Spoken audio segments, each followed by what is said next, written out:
Hi, my name's Jess. And I'm William. And this is Cube Escape. That's the, No. You have to say what Cube Escape is. Like every video, you think?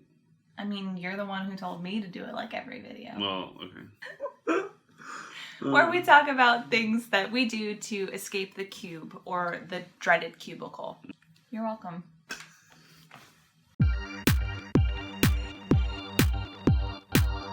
Today we're going to talk about what we do every week that's become a really great habit for us. And it's a frugal habit, and it involves only buying what we need from the store each week and then meal prepping for the rest of the week.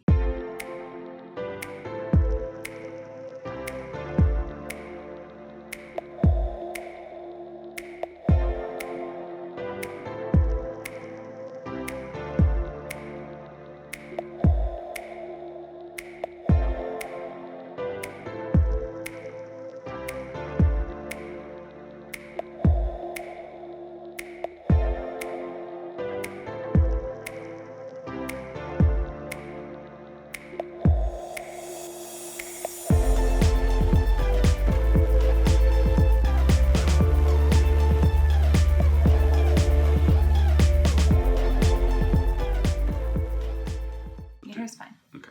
Oh, God. I made it better. Did you? Take stock of what you have beforehand and build your menu for the next week based on what that is. Yeah, so if you ever find yourself in a situation where you have leftovers, or maybe you didn't quite use up all the cans of corn, you take stock of your pantry before going to the store and build from the ingredients that you kind of have. We call it literally scrounging sometimes when we're trying to piece together hodgepodge meals for our meal prep. Ultimately, this really helps out the pocketbook because it forces you to use what you have. It's a sunk cost in food that you've already paid. And it kind of makes you a bit more resourceful, especially in a time like this, whenever the things that you might normally buy could be out of stock. Yeah. This can be really helpful. As an example, I had purchased 2 cans of tomato paste, which was a bit of an accident.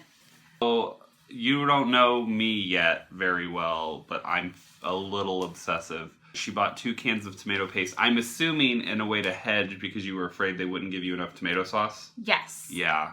So now we have 2 cans of tomato paste where I've been assured that a pizza would be made. Yeah, I didn't think so.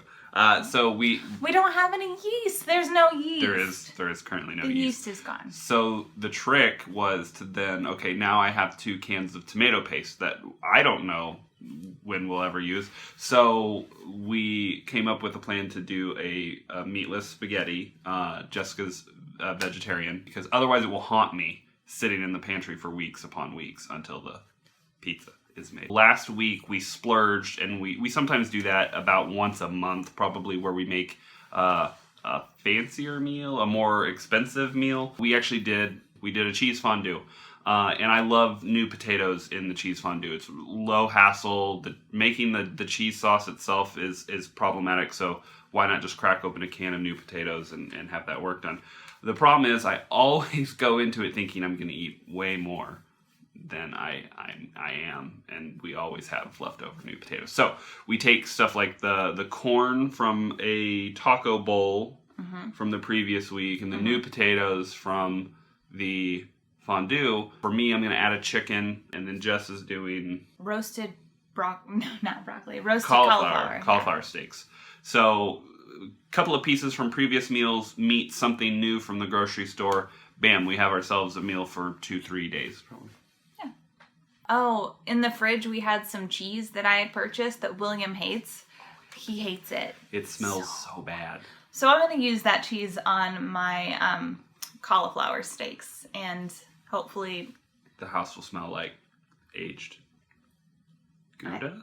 No, it's not Gouda. It's like, I don't know what it is actually. I don't remember. Something? But I got it from like the specialty cheese aisle at Aldi. Oh, you know what we should talk about? What? Obviously, you've probably heard it a million times, but meal prep is incredibly good for your budget. It helps you buy sometimes more in bulk. It makes you use up more of your ingredients. It really helps you focus in. And I find that too many choices obviously causes a bit of a panic anyway. Way less food waste too.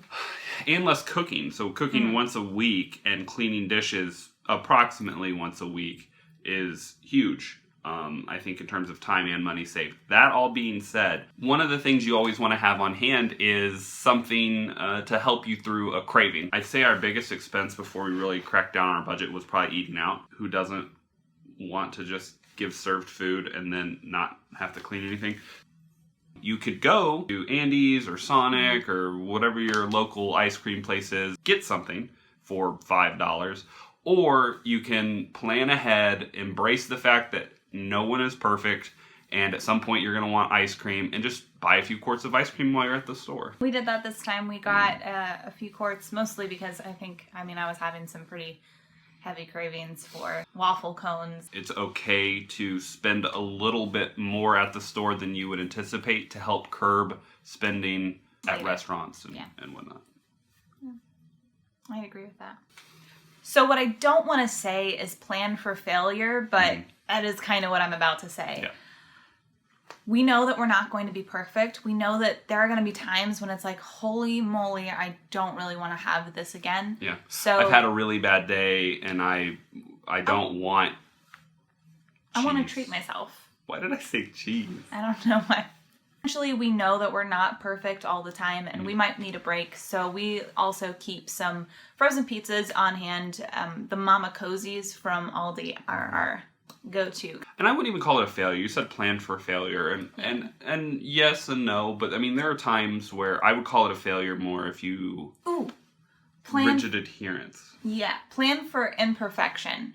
So therefore, it's not a failure. Right. If you know that you are not going to be perfect, and you're planning ahead for what happens when that happens. And that's it. Thanks so much for escaping with us today.